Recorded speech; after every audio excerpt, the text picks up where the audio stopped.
ಉಮಾಸುತಂ ಲೋಕ ವಿನಾಶ ಕಾರಣಂ ನಮೋ ನಮೋ ವಿಘ್ನೇಶ್ವರನಿಗೆ ನಮೋ ನಮೋ ಎಂದರೆ ಯಾ ಬಹುಪರ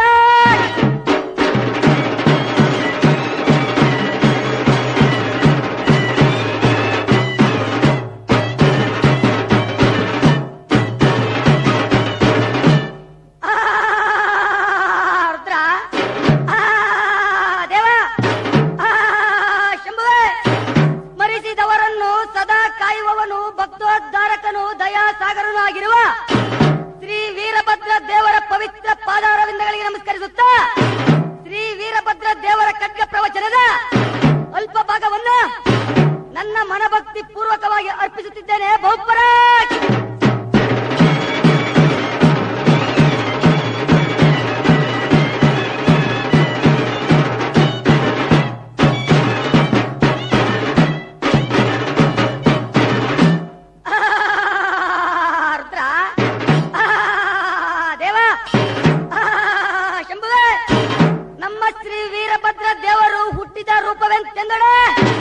ಹುಟ್ಟಿದಾಗಲೇ ಹೂವಿನ ಗಾಸೆ, ಮಂಜುಳ ಗಾಸೆ, ಬ್ರಹ್ಮ ಗಾಸೆ, ವಿಷ್ಣು ಗಾಸೆ, ಮೆಟ್ಟಿದ ಹೊನ್ನವಿಗೆ 1000 ಶಿರ, 2000 ನಯನ, 3000 ಭುಜ, ಕೆಕ್ಕರಿಸಿದ ಕಣ್ಣು, ಒಡ ಮುರಿದ ಮೀಸೆ, ಜುಂಜು ಮಂಡೆ, ಬಲ ಹಸ್ತದಲ್ಲಿ ಕಿತ್ತ ಹಲಗು, ಬಿದುರಿನ ಸಾಣಗತ್ತೆ, ಅದಿರುಗತ್ತೆ, ರುದ್ರಗತ್ತೆ, ಹಾಕು ಅಡಕು ತೊಡಕು, ಚಂದ್ರಕಗಳು, ಸೂರ್ಯ ಕಿರಣಗಳು, ಪಿಂಡಿವಾಳ, ಗಂಡು ಗತ್ತರೆ, ಕೈ ಎಂಬ ಕಟಾರೆ, ಈಟೆ, ರಣಚೂರಿ, ಮೇಕು ಮುಂಗೈಲಿ ಊರಲು ಹಗ್ಗ, ಏರಲು ಸಡಕಿನ ಹಗ್ಗ, ಗಜ ದಾಂಡು, ಗಜಾಂಕುಶ, ವಜ್ರ ಮುಷ್ಟಿ, ಶೂಲ ಬಾಣ, ವಂಕಿ ಬಾಣ, ಗರಗಸ ಬಾಣ, ಕತ್ತಿ ಬಾಣ, ಹೊಗೆ ಬಾಣ,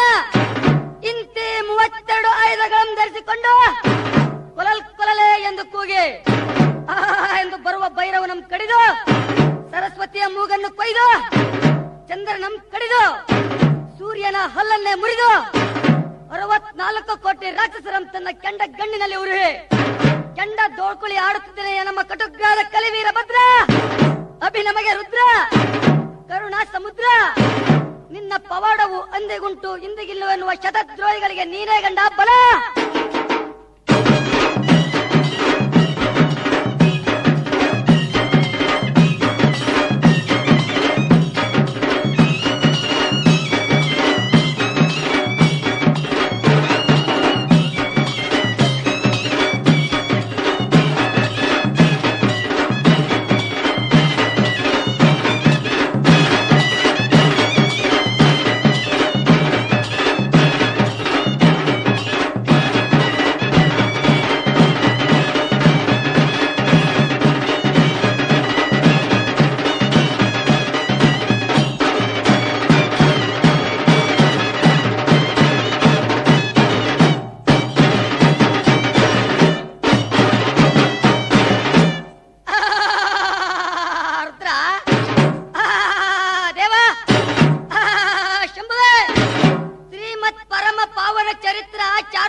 ನಿಗಮ ಗೋಚರ ಸಚ್ಚಿದಾನಂದ ನಿತ್ಯ ಪರಿಪೂರ್ಣ ಹೃದಯ ಜಗದ್ ವಿಸ್ತಾರ ಮೂಲಸ್ತಂಭಾಯ ಮಾನ ಪರಶಿವನ ಸ್ವರೂಪ ಸಿರಿಗೆರೆ ಶ್ರೀ ಶಿವಕುಮಾರಿ ಆಚಾರ್ಯ ಯತಿಕುಲ ಚಂದ್ರನ ಬಹುಪರಾಜ್.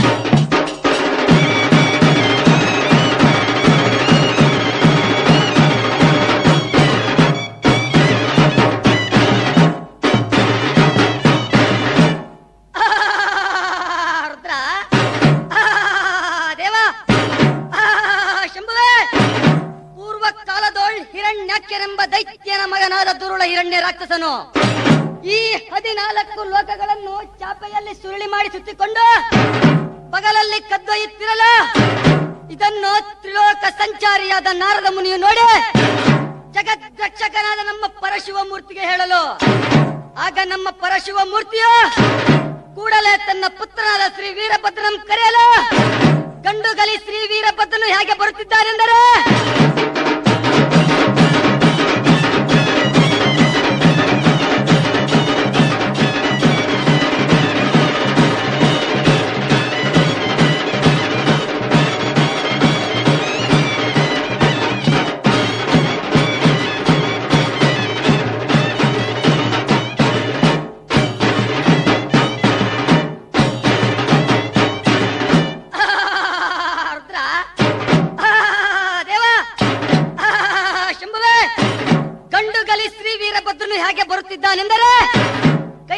ಖಡ್ಗ ಪಿನ್ನಾಕಿ ಬಾಣ, ಹಸ್ತದಲ್ಲಿ ಹಲಗೆ, ಜಡಿಯುವ ಜಲ್ಲಿಯಂ ನೆಲಕ್ಕ ಪಳಿಸಿ, ಸ್ವಂಟ ಬಾಕು ರಣಚೂರಿಯಂ ಪಿಡಿದು, ವ್ಯಾಸನ ತೋಳು ಈಶ್ವರನ ಮುಖ, ನಂದಿ ಧ್ವಜ ನಾಗಾಭರಣವನ್ನುಟ್ಟು, ಕಾಶಿ ಪಿತಾಂಬರವಂ ತೊಟ್ಟು, ಕಟುಗ್ರಹದ ಕಲಿವೀರ ಭದ್ರ ತನ್ನ ತುದಿಯ ಉಂಗುಷ್ಟವನ್ನೇ ಕುಣಿಸುತ್ತ, ಎಳ ಪಾಂಚಾಲಂ ಅದಿರಿಸುತ್ತ, ಗಂಡು ಬೇರುಂಡನಂತೆ ನಮ್ಮ ಪರಶಿವನ ಎದುರಿಗೆ ಬಂದು ನಿಂತು, ಎಲೈ ಪರಶಿವ ಮೂರ್ತಿಯೇ, ಎನ್ನನ್ನು ಕರೆಸಿದ ಕಾರಣವೇನೆಂದು ಕೇಳಲು, ಆವಾಗ ನಮ್ಮ ಪರಶಿವ ಮೂರ್ತಿಯ ದುರುಳನಾದ ಹಿರಣ್ಯ ರಾಕ್ಷಸನಂ ಸಂಹಾರ ಮಾಡಿ ಬಾ ಎಂದು ಅಪ್ಪಣೆ ಕೊಡಲು, ಈ ಮಾತನ್ನು ಕೇಳಿದ ಶ್ರೀ ವೀರಭದ್ರನ ಗುಡಿಸಿ ಆರ್ಭಟಿಸಿ ಕಿಡಿ ಕಿಡಿಯನ್ನೇ ಉಗುಳುತ್ತ ಆ ದುರುಳನಾದ ದೈತ್ಯನ ಹತ್ತಿರ ಧಾವಿಸಲು, ಅವನ ಆಕಾರವು ನಡೆದು 40 ಯೋಜನ, ಅವನ ಅಡ್ಡಗಲ 30 ಯೋಜನ,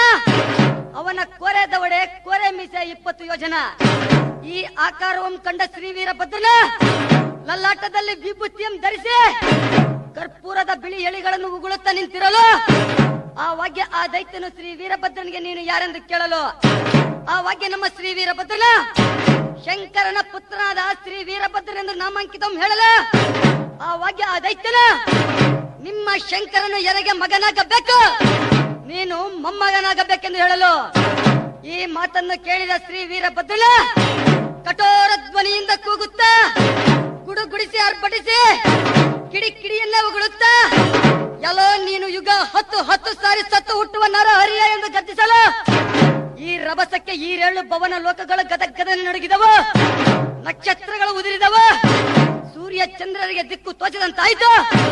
ಆವಾಗ ನಮ್ಮ ಶ್ರೀ ವೀರಭದ್ರನ ಇನ್ನು ತಡ ಮಾಡಕೂಡದಂತ ತಿಳಿದು ಕೂಡಲೇ ಆ ರಕ್ಕಸನ ಹತ್ತಿರ ಧಾವಿಸಿ ಅವನ ಎದೆಯಂ ತನ್ನ ಎಡಪಾದದಿಂದ ಮೆಟ್ಟಿಕೊಂಡು ತನ್ನ ಗರಗಸ ಗತಿಯಿಂದ ಅವನ ಶಿರಚ್ಛೇದನ ಮಾಡುವಷ್ಟರಲ್ಲೇ ಆ ದೈತ್ಯನು ತಪ್ಪಾಯಿತೆಂದು ಪಾದಕ್ಕೆರಗಲು, ಆವಾಗ ನಮ್ಮ ಶ್ರೀ ವೀರಭದ್ರನ ಎಲ್ಲ ದೈತ್ಯನೇ ಅಡ್ಡ ಬಿದ್ದ ಕಾರಣವೇನೆಂದು ಕೇಳಲು, ಆವಾಗ ಆ ದೈತ್ಯನು ಏ ಸ್ವಾಮಿ ಎನ್ನ ಕರದಲ್ಲಿ ನಿಮ್ಮ ಕಾಯವ ಧರಿಸಬೇಕೆಂದು ಹೇಳಲು, ಈ ಮಾತನ್ನು ಕೇಳಿದ ಶ್ರೀ ವೀರಭದ್ರನ ಅವನ ಮಾತಿಗೆ ಲಕ್ಷೀಕರಿಸದೆ ಕೂಡಲೇ ತನ್ನ ಗರಗಸ ಗತ್ತಿಯಿಂದ ಅವನ ಶಿರಚ್ಛೇದನ ಮಾಡಿ ಅವನ ನರಗಳೆಲ್ಲವೂ ತೆಗೆದುಕೊಂಡು ಮಾಲೆಯನ್ನಾಗಿ ಮಾಡಿಕೊಂಡು ತನ್ನ ಕೊರಳಲ್ಲೇ ಹಾಕಿಕೊಂಡು ರಜತಾದ್ರಿ ಪರ್ವತವನ್ನು ಸಂತೋಷ ಭರಿತನಾಗಿ ಆಡರುತ್ತಲಿರಲು, ಇದನ್ನು ನೋಡುತ್ತಿದ್ದ ಜಗದ್ರಕ್ಷಕನಾದ ಪರಶಿವ ಮೂರ್ತಿಯು ಸಂತೋಷ ಭರಿತನಾಗಿ ಕೂಡಲೇ ತನ್ನ ಪುತ್ರನಾದ ಶ್ರೀ ವೀರಭದ್ರನ ಎತ್ತಿಕೊಂಡು ಮುದ್ದಾಡಿ ರತ್ನ ಕೆತ್ತಿಸಿದ ಸಿಂಹಾಸನದ ಮೇಲೆ ಕುಳ್ಳಿರಿಸಿದನು.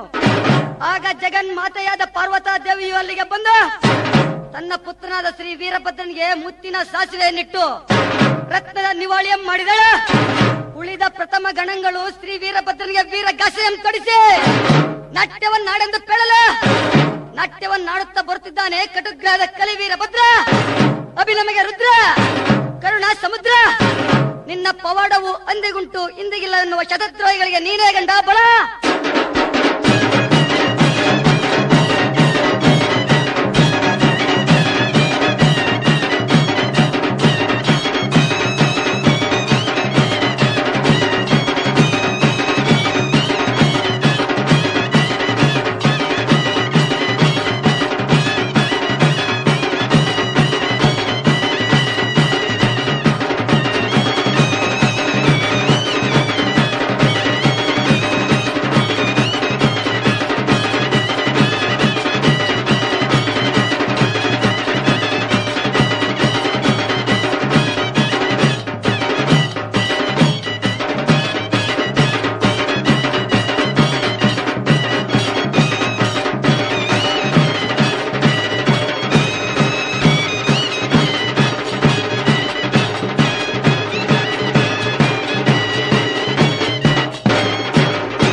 ಕಿಚ್ಚಿನ ಗಂಡ, ದುರುಳ ದುಷ್ಟಾಪಿಗಳ ಗಂಡ ಕದನ ಪ್ರಚಂಡ, ಭದ್ರ ಕಾಳಿಯ ಗಂಡ ಶ್ರೀ ವೀರಭದ್ರ ಬಹುಪರ.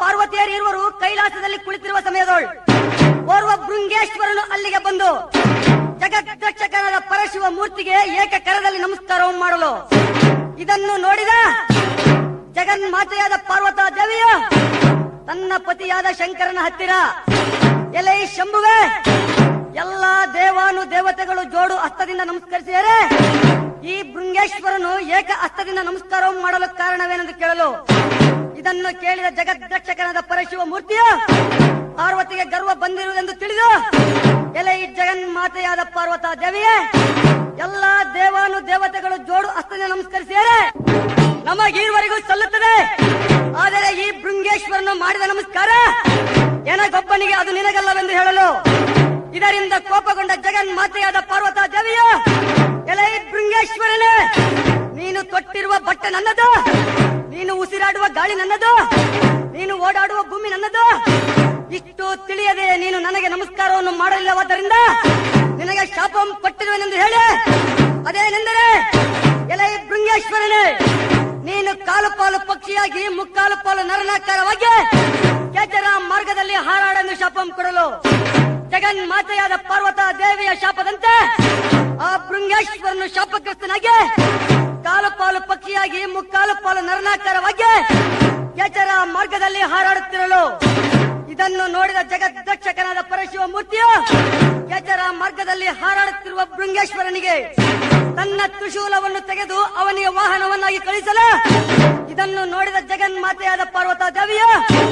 ಕೂಡಲೇ ತಾನುಟ್ಟಂತ ಮುಸುಕಿನ ಸೆರಗಿನಿಂದ ಬಿರ್ರನೆ ಬಿರುಗಾಳಿ ಎಂಬಿಡಲು ಜಗನ್ಮಾತೆಯಾದ ಪಾರ್ವತಾ ದೇವಿಯು ಬಿಟ್ಟ ಬಿರುಗಾಳಿಗೆ ಕೇಚರ ಮಾರ್ಗದಲ್ಲಿ ಹಾರಾಡುತ್ತಿರುವ ಭೃಂಗೇಶ್ವರನು ತಲ್ಲಣಗೊಳಿಸುತ್ತಿರಲು ಇದರಿಂದ ಕೋಪಗೊಂಡ ಜಗದ್ರಕ್ಷಕನಾದ ಪರಶಿವ ಮೂರ್ತಿಯು ತನ್ನ ಸತಿಯಾದ ಪಾರ್ವತಿಗೆ ಶಾಪವನ್ನು ಕೊಡಲು, ಅದೇಂತೆಂದರೆ, ಎಲೆ ಈ ಜಗನ್ಮಾತೆಯಾದ ಪಾರ್ವತಾ ದೇವಿಯೇ, ನೀನು ಉತ್ತರ ದಿಕ್ಕಿನಲ್ಲಿರುವ ಕೊಲ್ಲಾಪುರವೆಂಬ ಪಟ್ಟಣದಲ್ಲಿ ಗಳ್ಳರ ಮನತಲದಲ್ಲಿ ಮಾಯಾಗಿ ಹುಟ್ಟೆಂದು ಶಾಪವನ್ನು ಕೊಡಲು ಪರಶಿವನ ಶಾಪದಂತೆ ಜಗನ್ಮಾತೆಯಾದ ಪಾರ್ವತಾ ದೇವಿ ಶಾಪಗ್ರಸ್ತನಾಗಿ ಉತ್ತರ ದಿಕ್ಕಿನಲ್ಲಿರುವ ಕೊಲ್ಲಾಪುರವೆಂಬ ಪಟ್ಟಣದಲ್ಲಿ ಗಳ್ಳರ ಮನತನದಲ್ಲಿ ಮಾಯಾಗಿ ಹುಟ್ಟಿದಳು.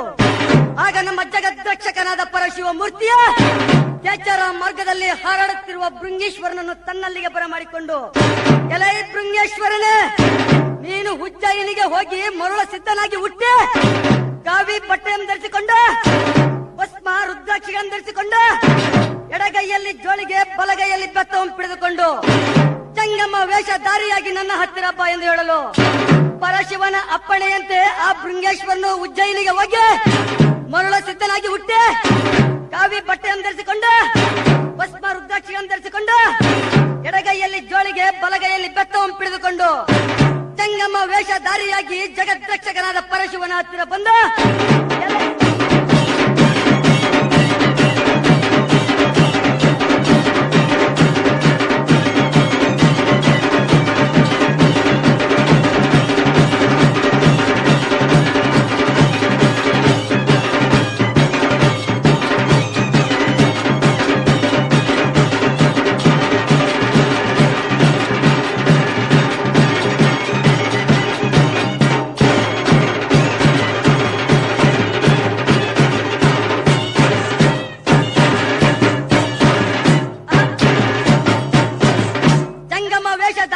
ಪರಶಿವನ ಹತ್ತಿರ ಬಂದು, ಎಲೆ ಪರಶಿವ ಮೂರ್ತಿಯೇ, ನಾನಿನ್ನು ಏನು ಮಾಡಬೇಕೆಂದು ಕೇಳಲು ಆಗ ನಮ್ಮ ಜಗದ್ರಕ್ಷಕನಾದ ಪರಶಿವ ಮೂರ್ತಿಯು, ಎಲೆ ಜಂಗಮ ವೇಷಧಾರಿಯಾದ ಮರುಳ ಸಿದ್ಧರೇ, ಪೂರ್ವಕ್ಕೆ ಭಿಕ್ಷಕ್ಕೆ ಹೋಗು, ಪಶ್ಚಿಮಕ್ಕೆ ಭಿಕ್ಷಕ್ಕೆ ಹೋಗು, ದಕ್ಷಿಣಕ್ಕೆ ಭಿಕ್ಷಕ್ಕೆ ಹೋಗು, ಉತ್ತರಕ್ಕೆ ಮಾತ್ರ ಭಿಕ್ಷಕ್ಕೆ ಹೋಗಬೇಡವೆಂದು ಹೇಳಲು ಈ ಮಾತನ್ನು ಕೇಳಿದ ಜಂಗಮ ವೇಷಧಾರಿಯಾದ ಮರುಳ ಸಿದ್ಧನ, ಎಲೆ ಪರಶಿವ ಮೂರ್ತಿಯೇ, ಪೂರ್ವಕ್ಕೆ ಭಿಕ್ಷಕ್ಕೆ ಹೋಗು, ಪಶ್ಚಿಮಕ್ಕೆ ಭಿಕ್ಷಕ್ಕೆ ಹೋಗು, ದಕ್ಷಿಣಕ್ಕೆ ಭಿಕ್ಷಕ್ಕೆ ಹೋಗು, ಉತ್ತರಕ್ಕೆ ಮಾತ್ರ ಭಿಕ್ಷಕ್ಕೆ ಹೋಗಬೇಡವೆಂದ ಕಾರಣವೇನೆಂದು ಕೇಳಲು ಆಗ ನಮ್ಮ ಜಗದ್ರಕ್ಷಕನಾದ ಪರಶುವ ಮೂರ್ತಿಯ ಉತ್ತರ ದಿಕ್ಕಿನಲ್ಲಿ ಕೊಲ್ಲಾಪುರವೆಂಬ ಪಟ್ಟಣದಲ್ಲಿ ಗೊಳ್ಳರ ಮನೆತನದಲ್ಲಿ ಓರ್ವ ಮಾಯ ಇರುವಳು. ಅವಳು ನಿಮ್ಮಂತ ಹೋದ ಜಂಗಮರಿಗೆಲ್ಲ ಮೂಗಿಗೆ ಕವಡೆಯಂ ಕಟ್ಟೆ, ಸೊಂಟಕ್ಕೆ ಗೋಣಿ ಪಟ್ಟೆಯಂ ಧರಿಸಿ ಅವಳ ಶಿವ ಪೂಜೆಗೆ ಅಗ್ನಿಯಂ ತರಿಸಿಕೊಳ್ಳುವಳಂತೆ. ಅದಕ್ಕೋಸ್ಕರ ನೀನು ಉತ್ತರ ದಿಕ್ಕಿಗೆ ಭಿಕ್ಷಕ್ಕೆ ಹೋಗಬೇಡವೆಂದು ಹೇಳಲು ಈ ಮಾತನ್ನು ಕೇಳಿದ ಜಂಗಮ ವೇಷಧಾರಿಯಾದ ಮರುಳಸಿದ್ದನು ಹಠವಂತನಾಗಿ ಉತ್ತರ ದಿಕ್ಕಿಗೆ ಭಿಕ್ಷಕ್ಕೆ ನಡೆದನು. ಉತ್ತರ ದಿಕ್ಕಿನಲ್ಲಿರುವ ಕೊಲ್ಲಾಪುರವೆಂಬ ಪಟ್ಟಣಕ್ಕೆ ಬಂದನು.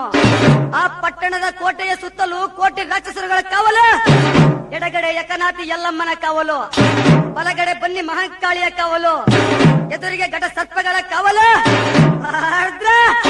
ಇಂತಿವುಗಳನ್ನು ದಾಟಿಕೊಂಡು ಚಮಳಕಾಸುರ, ಕಡಕಾಸುರ, ವಜಕಾಸುರ, ಗೋಣಕಾಸುರ, ತಾಳಕಾಸುರ ಇಂತಿ ರಾಕ್ಷಸರುಗಳನ್ನು ದಾಟಿಕೊಂಡು ಮಾಯೆಯ ದ್ವಾರ ಬಾಗಿಲಿನ ಬಳಿಗೆ ಬಂದು ಎಲ್ಲವೋ ಮಾಯ ಭಿಕ್ಷಾ ಭಿಕ್ಷಾ ಭಿಕ್ಷಾ ಎಂದು ಅರ್ಪಡಿಸಲು ಮಾಯೆಯು ತನ್ನ ದ್ವಾರ ಬಾಗಿಲನ್ನು ತೆರೆಯಲಿಲ್ಲ. ಇದರಿಂದ ಕೋಪಗೊಂಡ ಜಂಗಮ ವೇಷಧಾರಿಯಾದ ಮರುಳಸಿದ್ದನು ಎಲ್ಲವೋ ಮಾಯೆ, ನಿನ್ನ ಗಂಡನಿಗೆ ಭಿಕ್ಷಾ, ನಿನ್ನ ಮಿಂಡನಿಗೆ ಭಿಕ್ಷಾ, ನಿನ್ನ ಕೋಲ ಹಲನಿಗೆ ಭಿಕ್ಷಾ ಎಂದು ಅರ್ಪಡಿಸಲು ಆಗ ಪಟ್ಟೆ ಮಂಚದ ಮೇಲೆ ಮಲಗಿದ್ದ ಮಾಯೆಯ ತಟ್ಟನೆ ಎದ್ದು ಬಂದ ತನ್ನ ದ್ವಾರ ಬಾಗಿಲನ್ನು ತೆರೆದು ನೋಡುವಲ್ಲೇ ಜಂಗಮ ವೇಷಧಾರಿಯು ನಿಂತಿರಲು ಆಗ ಆ ಮಾಯೆಯು ಹೇಳುತ್ತಾಳೆ, ಎಲ್ಲವೋ ಮಾಯೆ, ಏನೆಂದು ಬೊಗಳಿದೆ, ಇನ್ನೊಂದು ಸಾರಿ ಬೊಗಳು ಎಂದು. ಆಗ ನಮ್ಮ ಜಂಗಮ ವೇಷಧಾರಿಯಾದ ಮರುಳಸಿದ್ದನು ಎಲ್ಲವೋ ಮಾಯೆ, ನಿನ್ನ ಗಂಡನಿಗೆ ಭಿಕ್ಷಾ, ನಿನ್ನ ಮಿಂಡನಿಗೆ ಭಿಕ್ಷಾ, ನಿನ್ನ ಕೋಲ ಹಲನಿಗೆ ಭಿಕ್ಷಾ ಎಂದು ಅರ್ಪಡಿಸಲು ಆಗ ಆ ಮಾಯೆಯು ಒಳಗಡೆ ಹೋಗಿ ಕೋಟಕ ವಿಷವನ್ನು ತೆಗೆದು ಕಂಚಿನ ತಟ್ಟೆಯಲ್ಲಿ ಹಾಕಲು ಕರ್ರಗಾಗೆ ಹೋಯಿತು. ಅದೇ ಕೋಟಕ ವಿಷವನ್ನು ತೆಗೆದು ಬೆಳ್ಳಿಯ ತಟ್ಟೆಯಲ್ಲಿ ಹಾಕಲು ಬೆಳ್ಳಗಾಗೆ ಹೋಯಿತು.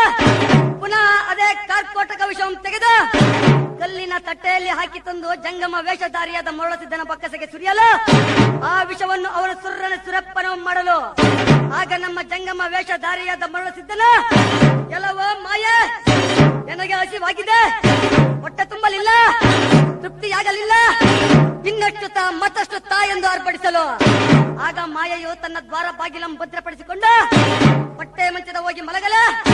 ಇದರಿಂದ ಕೋಪಗೊಂಡ ಜಂಗಮ ವೇಷಧಾರಿಯಾದ ಮರುಳಸಿದ್ದನು ಎಲ್ಲವೋ ಮಾಯೆ ಎಂದು ಅರ್ಪಡಿಸುತ್ತ ಆ ದ್ವಾರ ಬಾಗಿಲನ್ನು ತನ್ನ ಎಡಪಾದದಿಂದ ಒದ್ದು ಹೊಟ್ಟೆ ಮಂಚದ ಮೇಲೆ ಮಲಗಿದ್ದ ಮಾಯೆಯ ಮುಂಗೂದಲನ್ನು ಹಿಡಿದೆಳೆದು ಅಲ್ಲೆಯೇ ಇದ್ದಂತ ಒಂದು ಆಯುಧವನ್ನು ತೆಗೆದುಕೊಂಡು ಆ ಮಾಯೆಯ ಶಿರಚ್ಛೇದನ ಮಾಡಿ ಅವಳ ಬುರುಡೆಯನ್ನೇ ಒಡೆದು 4 ದೀಪಗಳನ್ನಾಗಿ ಮಾಡಿ ಅವಳ ನರಗಳನ್ನು ಕಿತ್ತು ಆ 4 ದೀಪಗಳಿಗೂ ಬತ್ತಿಯನ್ನಾಗಿ ಮಾಡಿ ಅವಳ ರಕ್ತವನ್ನೇ ತೆಗೆದು ಆ 4 ದೀಪಗಳಿಗೂ ಎಣ್ಣೆಯನ್ನಾಗಿ ಮಾಡಿ ಅವಳ ಕೈ ಕಾಲುಗಳನ್ನು ಕತ್ತರಿಸಿ ಆ 4 ದೀಪಗಳಿಗೂ ದೀಪ ಸ್ತಂಭಗಳನ್ನಾಗಿ ಮಾಡಿ 4 ದಿಕ್ಕಿಗೂ 4 ದೀಪಗಳನ್ನು ಹಚ್ಚಿ ಇದು ಈ ಚಮಳಕಾಸುರನ ಕೊಂದು ಚಮಳವನ್ನಾಗಿ ಮಾಡಿಕೊಂಡು ಗೋಣಕಾಸುರನ ಕೊಂದು ಗೋಣನ್ನಾಗಿ ಮಾಡಿಕೊಂಡು ಕರಡಕಾಸುರನ ಕೊಂದು ಕರಡೆಯನ್ನಾಗಿ ಮಾಡಿಕೊಂಡು ತಾಳಕಾಸುರನ ಕೊಂದು ತಾಳವನ್ನಾಗಿ ಮಾಡಿಕೊಂಡು ವಜ್ರಕಾಸುರನ ಕೊಂದು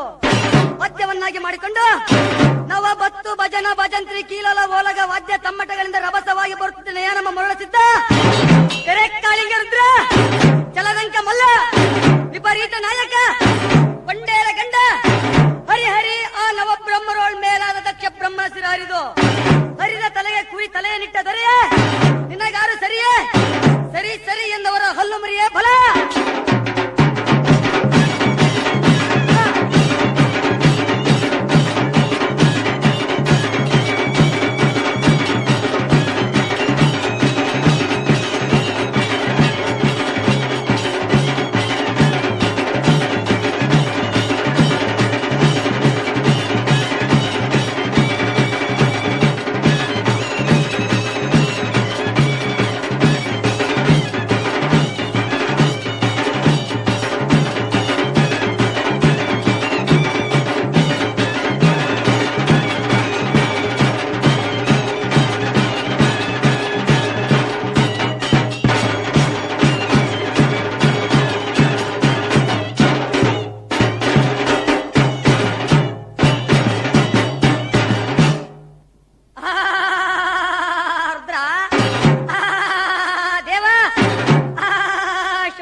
ನಮ್ಮ ವೀರಶೈವ ಅವತಾರಿಕ ಪುಂಡ, ತನಗೆ ಒಲಿಯದೆ ಮೀರಿ ನಡೆದವರ ಗಂಡ, ಭಯ ಭಕ್ತಿಯಿಂದ ನಡೆದವರ ಕಣ್ಣಲ್ಲಿ ಕಂಡ ಮಾರಿ ಮಸಣಗಳ ಮಿಂಡ, ವಿಧಿ ಗಂಡ ವಿಳಾಸಕ್ಕೆ ಪುಂಡ, ಪಪ್ಪುರೆ ಸೃಷ್ಟಿಯೋಳ್ ಕಟುಜ್ಞಾದ ಕಲಿವೀರ ಭದ್ರ, ಅಭಿನಮಗೆ ರುದ್ರ ಕರುಣಾ ಸಮುದ್ರ, ನಿನ್ನ ಪವಾಡವು ಅಂದಿಗುಂಟು ಇಂದಿಗಿಲ್ಲ ಎಂದು ಶತದ್ರೋಹಿಗಳಿಗೆ ನೀನೇ ಗಂಡ ಬಲ.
ಕೈಲಾಸದಲ್ಲಿ ಕುಳಿತಿರುವ ಸಮಯದಲ್ಲಿ ತ್ರಿಲೋಕ ಸಂಚಾರಿಯಾದ ನಾರದ ಮುನಿಯು ಅಲ್ಲಿಗೆ ಬಂದು ಜಗದ್ರಕ್ಷಕನಾದ ಪರಶಿವ ಮೂರ್ತಿಗೆ ನಮಸ್ಕರಿಸಿ ಕುಳಿತುಕೊಳ್ಳಲು ಆಗ ಜಗದೀಶನ ಪಕ್ಕದಲ್ಲಿ ಕುಳಿತಿದ್ದ ಜಗನ್ಮಾತೆಯಾದ ಪಾರ್ವತಾದೇವಿಯು ಇದನ್ನು ನೋಡಿ, ಎಲೈ ತ್ರಿಲೋಕ ಸಂಚಾರಿಯಾದ ನಾರದ ಮುನಿಯೇ, ಪರಶಿವನಿಗೆ ನಮಸ್ಕರಿಸಿ ನನಗೆ ನಮಸ್ಕರಿಸದೆ ಕುಳಿತುಕೊಳ್ಳಲು ಕಾರಣವೇನೆಂದು ಕೇಳಲು ಆಗ ತ್ರಿಲೋಕ ಸಂಚಾರಿಯಾದ ನಾರದ ಮುನಿಯು ಪುನಃ ಪಾರ್ವತಾ ದೇವಿಗೂ ನಮಸ್ಕರಿಸಿ ಕುಳಿತುಕೊಳ್ಳಲು ಇದರಿಂದ ಕೋಪಗೊಂಡ ಜಗನ್ಮಾತೆಯಾದ ಪಾರ್ವತಾ ದೇವಿಯು ಇವನಿಗೇನಾದರೊಂದು ಕಷ್ಟವನ್ನು ಕೊಡಬೇಕೆಂದು ಆಲೋಚಿಸಿ, ಎಲೈ ತ್ರಿಲೋಕ ಸಂಚಾರಿಯಾದ ನಾರದ ಮುನಿಯೇ, ನನ್ನದೊಂದು ವಚನವಿರುವುದು, ಅದನ್ನು ನೀನು ಪಾಲಿಸುವೆಯಾ ಎಂದು ಕೇಳಲು ಆಗ ನಾರದನು ವಚನ ಬಿಟ್ಟನ.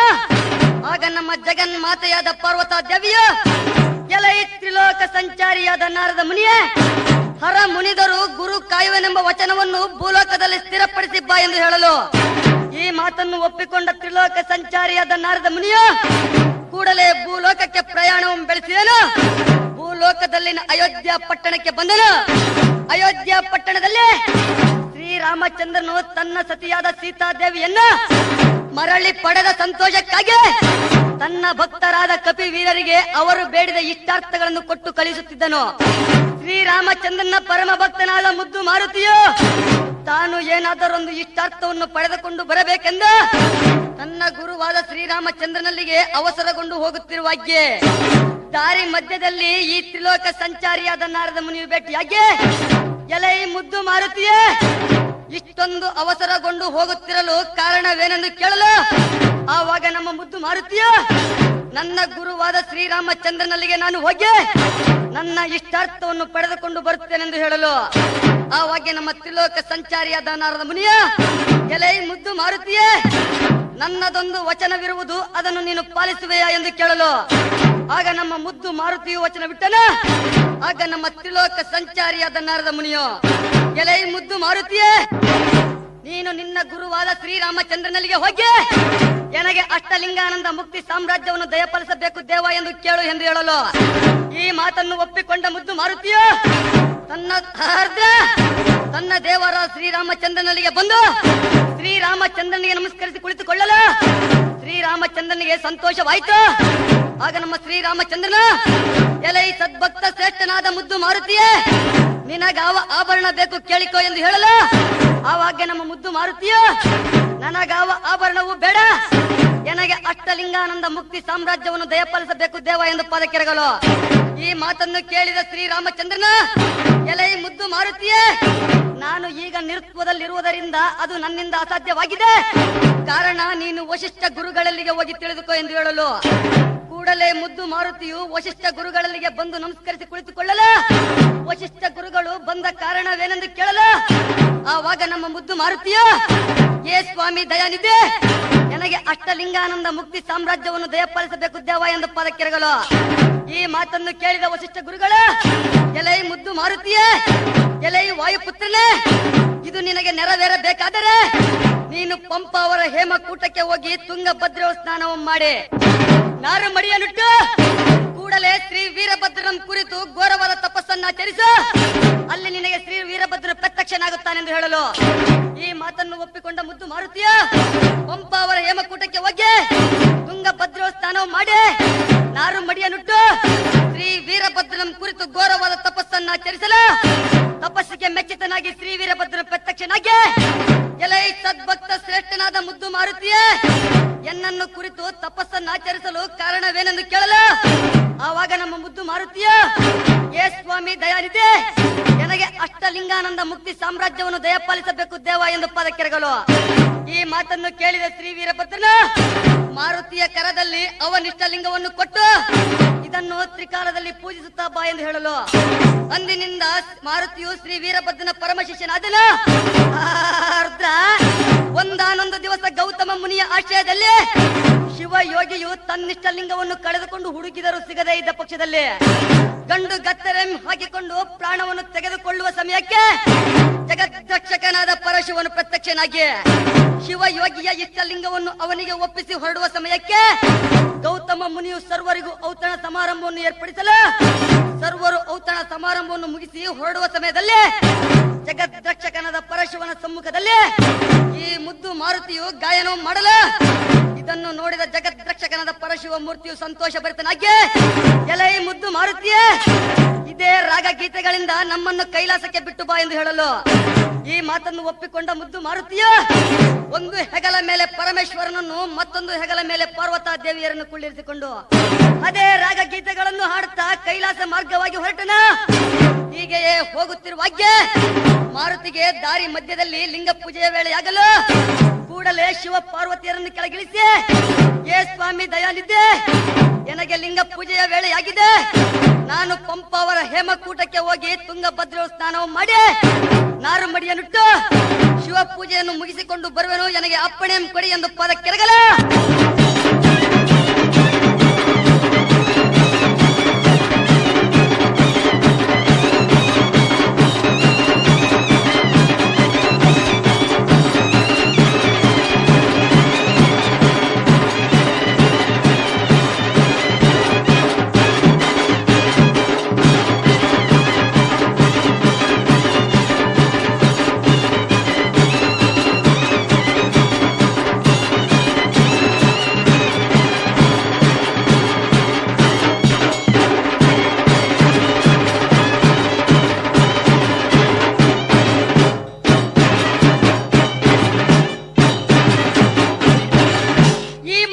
ಕೇಳಿದ ಜಗದ್ರಕ್ಷಕರಾದ ಪರಶಿವ ಮೂರ್ತಿಯು ತುಸುನಕ್ಕು, ಎಲೈ ಮುದ್ದು ಮಾರುತಿಯೇ, ಲಿಂಗಮಯನಾದ ನಾನೇ ನಿನ್ನ ಹತ್ತಿರ ಇರುವಾಗ ನಿನಗೆ ಲಿಂಗ ಪೂಜೆ ಬೇಡವೆಂದು ಹೇಳಲು, ಆವಾಗ ನಮ್ಮ ಮುದ್ದು ಮಾರುತಿಯು ಲಿಂಗಮಯನಾದ ನೀವೇ ನನ್ನ ಹತ್ತಿರವಿದ್ದರೂ ನನ್ನ ಗುರುವಿನ ಅಪ್ಪಣೆಯಂತೆ ನಾನು ಲಿಂಗ ಪೂಜೆಯನ್ನು ಮಾಡಬೇಕೆಂದು ಹೇಳಲು, ಆಗ ನಮ್ಮ ಜಗದ್ರಕ್ಷಕನಾದ ಪರಶಿವ ಮೂರ್ತಿಯು ನಿನ್ನ ಗುರುವಿನ ತಂದೆ ನಾನೇ ನಿನ್ನ ಬಳಿ ಇರುವಾಗ ನಿನಗೆ ಶಿವ ಪೂಜೆ ಬೇಡವೆಂದು ಹೇಳಲು, ಈ ಮಾತನ್ನು ಕೇಳಿದ ಮುದ್ದು ಮಾರುತಿಯು ನನ್ನ ಗುರುವಿನ ತಂದೆ ನೀವಾದರೂ ಸರಿ, ನನ್ನ ಗುರುವಿನ ಆಜ್ಞೆಯನ್ನು ನಾನು ಎಂದೂ ಮೀರುವುದಿಲ್ಲವೆಂದು ಹೇಳಿ ಪರಶಿವನ ಅಪ್ಪಣೆಯನ್ನು ಪಡೆಯದೆ ಅವನ ಮಾತನ್ನು ಮೀರಿ ಪಂಪ ಅವರ ಹೇಮಕೂಟಕ್ಕೆ ಹೊರಡಲು, ಇದರಿಂದ ಕೋಪಗೊಂಡ ಜಗದ್ರಕ್ಷಕನಾದ ಪರಶಿವ ಮೂರ್ತಿಯು ಮಾರುತಿಯ ಕರದಲ್ಲಿದ್ದ ಅವನಿಷ್ಟ ಲಿಂಗವನ್ನು ದಾರಿ ಮಧ್ಯದಲ್ಲಿ ಅವನಿಗೆ ಗೊತ್ತಾಗದಂತೆ ಸೆಳೆದುಕೊಂಡನು.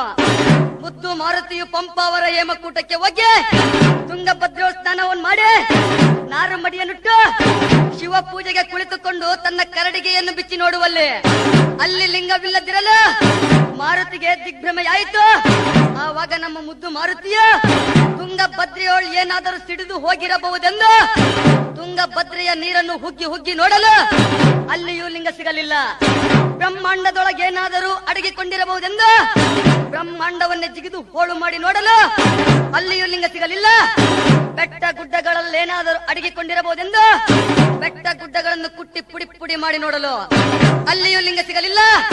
ಆವಾಗ ನಮ್ಮ ಮುದ್ದು ಮಾರುತಿಯು ಇನ್ನು ವಿಧಿ ಇಲ್ಲವೆಂದು ತಿಳಿದು ಕೂಡಲೇ ಶ್ರೀ ವೀರಭದ್ರನ ಕುರಿತು ಘೋರವಾದ ತಪಸ್ಸನ್ನು ಆಚರಿಸಲು, ಇವನ ತಪಸ್ಸಿಗೆ ಮೆಚ್ಚಿತನಾಗಿ ಶ್ರೀ ವೀರಭದ್ರ ಪ್ರತ್ಯಕ್ಷನಾಗಿ ಎಲೈ ಸದ್ಭಕ್ತ ಶ್ರೇಷ್ಠನಾದ ಮುದ್ದು ಮಾರುತಿಯೇ, ನನ್ನನ್ನು ಕುರಿತು ತಪಸ್ಸನ್ನು ಆಚರಿಸಲು ಕಾರಣವೇನೆಂದು ಕೇಳಲು, ಆವಾಗ ನಮ್ಮ ಮುದ್ದು ಮಾರುತಿಯ ಸದ್ಗುರು ಶ್ರೇಷ್ಠನಾದ ಶ್ರೀ ವೀರಭದ್ರನೇ, ನೀನು ದೊರಕಿಸಿಕೊಟ್ಟಂತ ಎನ್ನಿಷ್ಟ ಲಿಂಗವು ಮಾಯವಾಗಿರುವುದು, ಅದನ್ನು ಪುನಃ ನನಗೆ ದೊರಕಿಸಿಕೊಟ್ಟು ನನ್ನನ್ನು ಉದ್ಧಾರ ಮಾಡಬೇಕು ದೇವ ಎಂದು ಪಾದಕ್ಕೆರಗಲು, ಈ ಮಾತನ್ನು ಕೇಳಿದ ಶ್ರೀ ವೀರಭದ್ರನ, ಎಲೈ ಮುದ್ದು ಮಾರುತಿಯೇ, ನೀನಿನ್ನು ಹೆದರಬೇಡ, ಇನ್ನು 3 ಗಳಿಗೆಯೊಳಗಾಗಿ ನಿನ್ನಿಷ್ಟ ಲಿಂಗವನ್ನು ನಿನಗೆ ತಂದು ಒಪ್ಪಿಸುತ್ತೇನೆಂದು ಶಪಥವನ್ನು ಮಾಡಿ ತನ್ನ ಅಗ್ನಿ ನೇತ್ರವನ್ನು ತೆಗೆದ ಮಾರುತಿಯ ಇಷ್ಟ ಲಿಂಗವನ್ನು ಹುಡುಕಿ ತರಲು ತಿಳಿಸಲು, ಆ ಅಗ್ನಿ ನೇತ್ರವು ಬ್ರಹ್ಮಾಂಡವನ್ನು ದಹಿಸಿ ಹಚ್ಚಿದೆ. ಈ ವಿಷಯವು ಜಗನ್ಮಾತೆಯಾದ ಪಾರ್ವತಾ ದೇವಿಗೆ ತಿಳಿಯಲು ಕೂಡಲೇ ಜಗನ್ಮಾತೆಯಾದ ಪಾರ್ವತಾ ದೇವಿಯು ತನ್ನ ಪತಿಯಾದ ಶಂಕರನ ಬಳಿಗೆ ಬಂದು, ಎಲೈ ಶಂಭುವೆ, ಮಾರುತಿಯ ಇಷ್ಟ ಲಿಂಗವನ್ನು ಹುಡುಕಿ ತರಲು ಶ್ರೀ ವೀರಭದ್ರನು ಅವನ ಅಗ್ನಿ ನೇತ್ರವನ್ನು ಕಳಿಸಿಕೊಟ್ಟಿರುವನು, ಆ ಅಗ್ನಿ ನೇತ್ರವು ಬ್ರಹ್ಮಾಂಡವನ್ನು ದಹಿಸಿ ಹಚ್ಚಿದೆ ಎಂದು ಹೇಳಲು, ಈ ಮಾತನ್ನು ಕೇಳಿದ ಜಗದ್ರಕ್ಷಕನಾದ ಪರಶಿವ ಮೂರ್ತಿಯು ಕೋಪರುಡನಾಗಿ ಕೂಡಲೇ ತನ್ನ ಅಗ್ನಿ ನೇತ್ರವನ್ನು ತೆಗೆದು ಶ್ರೀ ವೀರಭದ್ರನ ಅಗ್ನಿ ನೇತ್ರದೊಡನೆ ಘೋರವಾದ ಕಾಳಗವನ್ನು ಮಾಡುವಾಗಿ ತಿಳಿಸಲು, ಆ 2 ಅಗ್ನಿ ನೇತ್ರಗಳು ಘೋರವಾದ ಕಾಳಗವನ್ನು ಮಾಡುತ್ತಿರುವಾಗೆ ಪ್ರಪಂಚವೇ ದಹಿಸಿ ಹಚ್ಚಿತು. ಆಗ ಜಗನ್ಮಾತೆಯಾದ ಪಾರ್ವತಾ ದೇವಿಯು ತನ್ನ ಪತಿಯಾದ ಶಂಕರನ ಬಳಿಗೆ ಬಂದು, ಎಲೈ ಶಂಭುವೆ, ಪ್ರಪಂಚವೇ ಸುಟ್ಟು ಹೋದರೆ ನಾವಿರುವುದಲ್ಲಿ ಮೊದಲು ಶ್ರೀ ವೀರಭದ್ರನ ಭಕ್ತನಾದ ಮುದ್ದು ಮಾರುತಿಯ ಇಷ್ಟಲಿಂಗವನ್ನು ಒಪ್ಪಿಸಿ ಬಾ ಎಂದು ಹೇಳಲು, ಈ ಮಾತನ್ನು ಕೇಳಿದ ಜಗದ್ರಕ್ಷಕನಾದ ಪರಶಿವ ಮೂರ್ತಿಯ ಮಾರುತಿ ಇದ್ದಲ್ಲಿಗೆ ಬಂದು ಅವನಿಗೆ ಗೊತ್ತಾಗದಂತೆ ಅವನಿಷ್ಟ ಲಿಂಗವನ್ನು ಅವನಿಗೆ ಒಪ್ಪಿಸಿ, ಆರ್ದ್ರ, ಎಲೈ ಮುದ್ದು ಮಾರುತಿಯೇ, ನಿನ್ನಿಷ್ಟ ಲಿಂಗವನ್ನು ತೋರಿಸೆಂದು ಕೇಳಲು, ಆವಾಗ ನಮ್ಮ ಮುದ್ದು ಮಾರುತಿಯು ಎನ್ನ ಗುರುವಿನ ಅಪ್ಪಣೆಯಾದರೆ ಮಾತ್ರ ನಾನು ನನ್ನಿಷ್ಟ ಲಿಂಗವನ್ನು ತೋರಿಸುತ್ತೇನೆಂದು ಹೇಳಲು, ತಕ್ಷಣ ಶ್ರೀ ವೀರಭದ್ರ ಪ್ರತ್ಯಕ್ಷನಾಗಿ, ಎಲೈ ಮುದ್ದು ಮಾರುತಿಯೇ, ಪರಮಾತ್ಮನಿಗೆ ರೋಮಕ್ಕೊಂದು 1 ಕೋಟಿ ಲಿಂಗಗಳನ್ನು ಮಾಡಿ ತೋರಿಸೆಂದು ಹೇಳಲು, ಕೂಡಲೇ ಮುದ್ದು ಮಾರುತಿಯು ಪರಮಾತ್ಮನಿಗೆ ರೋಮಕ್ಕೊಂದು 1 ಕೋಟಿ ಲಿಂಗಗಳನ್ನು ಮಾಡಿ ತೋರಿಸಿದನು. ಅಂದಿನಿಂದ ಭೂಲೋಕದಲ್ಲಿ ಹರ ಮುನಿದರು ಗುರು ಕಾಯುವನೆಂಬ ವಚನವು ಸ್ಥಿರವಾಯಿತಪ್ಪ ದೇವ. ಭದ್ರಕಾಳಿಯ ರಮಣ, ಜಲದಂಕ ಮಲ್ಲ, ವಿಪರೀತ ನಾಯಕ, ಬಂಡೇರ ಗಂಡ ಹರಿಹರಿ ಆ ನವಬ್ರಹ್ಮರೋಳ್ ಮೇಲಾದ ದಕ್ಷ ಬ್ರಹ್ಮನ ಶಿರವಂ ಹರಿದು ಹರಿದ ತಲೆಗೆ ಕುರಿ ತಲೆಯನ್ನಿಟ್ಟ ದೊರೆಯೇ ನಿನಗಾರು ಸರಿಯೇ, ಸರಿ ಸರಿ ಎಂದವರ ಸೊಕ್ಕನ್ನು ಮುರಿಯೇ ಬಲ.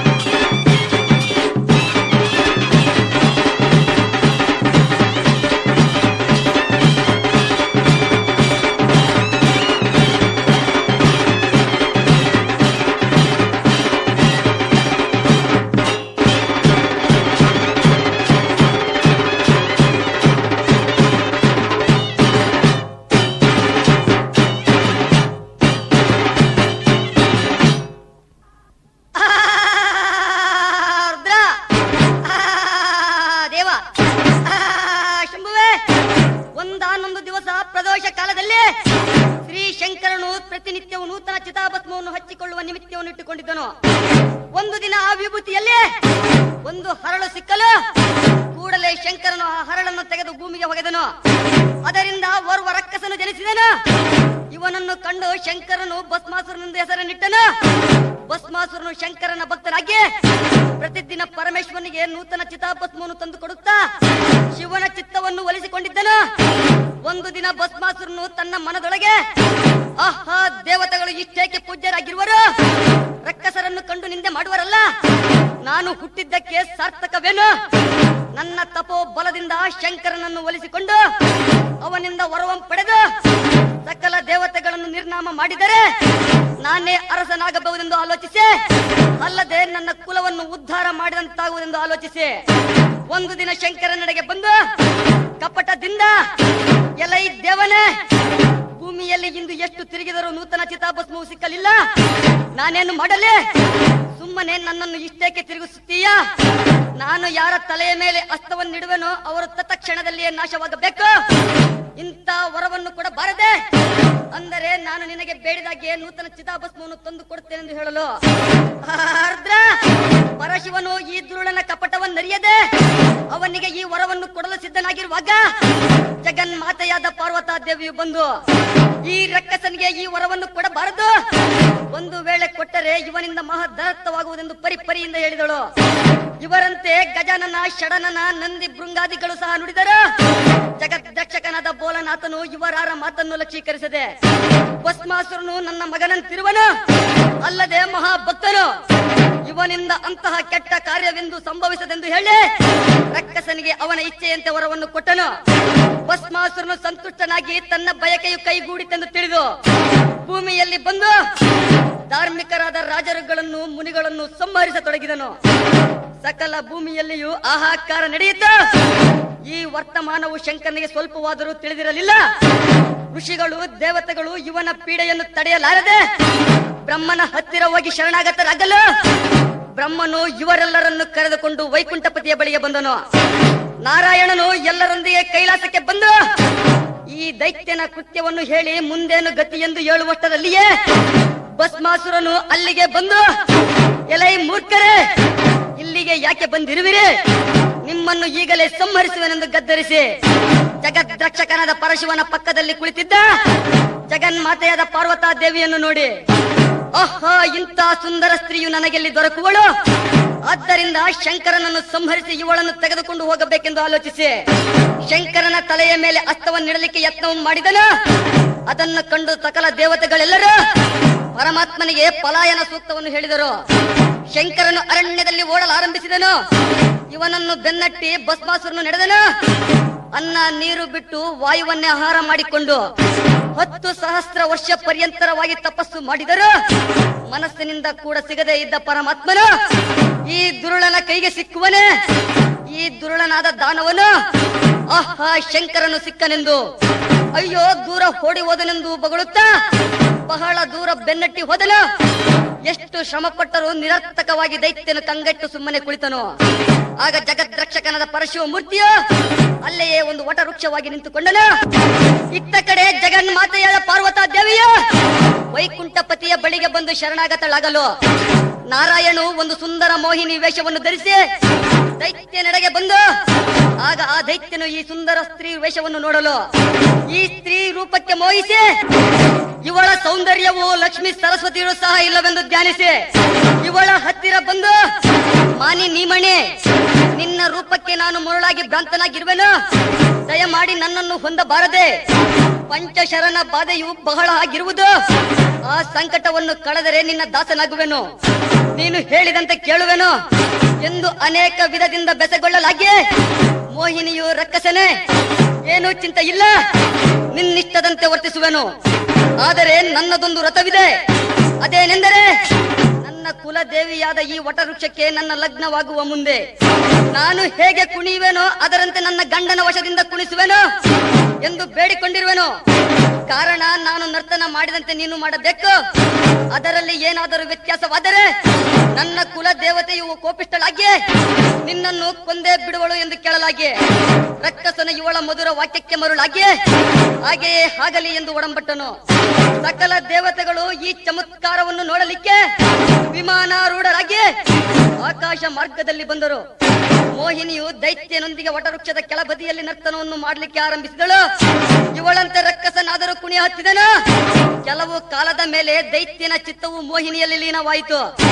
ಮೋಹಿನಿಯು ಮನೋಹರ ರಾಗವನ್ನು ಆಡುತ್ತಾ ಹಾವಭಾವಗಳನ್ನು ಮಾಡುತ್ತಾ ತನ್ನ ಹಸ್ತವನ್ನು ತನ್ನ ತಲೆಯ ಮೇಲೆ ಇಟ್ಟುಕೊಂಡಳು. ಅದರಂತೆ ಆ ದೈತ್ಯನಾದರೂ ತನ್ನ ಹಸ್ತವನ್ನು ತನ್ನ ತಲೆಯ ಮೇಲೆ ಇಟ್ಟುಕೊಂಡ. ಕೂಡಲೇ ಭಸ್ಮವಾಗಿ ಬಿದ್ದನು. ದೇವತೆಗಳು ಪುಷ್ಪವೃಷ್ಟಿ ಮಾಡಿದರು. ಈಶ್ವರನು ನಿಜ ರೂಪವನ್ನು ತಾಳಿದನು. ವಿಷ್ಣುವು ಪೂರ್ವದ ರೂಪವನ್ನು ಹೊಂದಿದನು. ಆ ಕಾಲದಲ್ಲಿ ಶಂಕರನು ಮೋಹಿನಿಯನ್ನು ಕಂಡು ವೀರ್ಯವನ್ನು ಬಿಟ್ಟಿದ್ದನು. ಅದು 8 ಭಾಗವಾಯಿತು. ಅದರಿಂದ ಅಷ್ಟ ಭೈರವರು ಹುಟ್ಟಿದರು. ಅನಂತರ ಹರಿಹರರು ಪರಸ್ಪರವಾಗಿ ಆಲಿಂಗಿಸಿ ಸಂತೋಷದಿಂದ ಕೈಲಾಸಕ್ಕೆ ಬಂದರು. ಅಂಬಿಕೆಯು ಈರ್ವರನ್ನು ಪೂಜಿಸಿದಳು. ಇತಲ ಸಕಲ ಬ್ರಹ್ಮಾಂಡಗಳಲ್ಲಿ ಭಸ್ಮಾಸುರ ನಾಶವಾದನೆಂಬ ವಾರ್ತೆಯು ಹಬ್ಬಿತು. ಸಕಲ ಜನರು ಸಂತುಷ್ಟರಾಗಿ ಅನಿಷ್ಟವು ಪರಿಹಾರವಾಯಿತೆಂದು ಹರಿಹರರನ್ನು ಧ್ಯಾನಿಸುತ್ತಾ ಆನಂದ ಸಮುದ್ರದಲ್ಲಿ ಮುಳುಗಿದರು. ಭದ್ರಕಾಳಿಯ ರಮಣ, ಚಲದಂಕ ಮಲ್ಲ, ವಿಪರೀತ ನಾಯಕ, ಕೊಂಡೇರ ಗಂಡ ಹರಿಹರಿ ಆ ನವಬ್ರಹ್ಮರೋಳ ಮೇಲಾದ ದಕ್ಷ ಬ್ರಹ್ಮನ ಶಿರ ಹರಿದು ಹರಿದ ತಲೆಗೆ ಕುರಿ ತಲೆಯನ್ನಿಟ್ಟ ದೊರೆ, ನಿನಗಾರು ಸರಿಯೇ, ಸರಿ ಸರಿ ಎಂದವರ ಸೊತ್ತನ್ನು ಮುರಿಯೇ ಬಲ.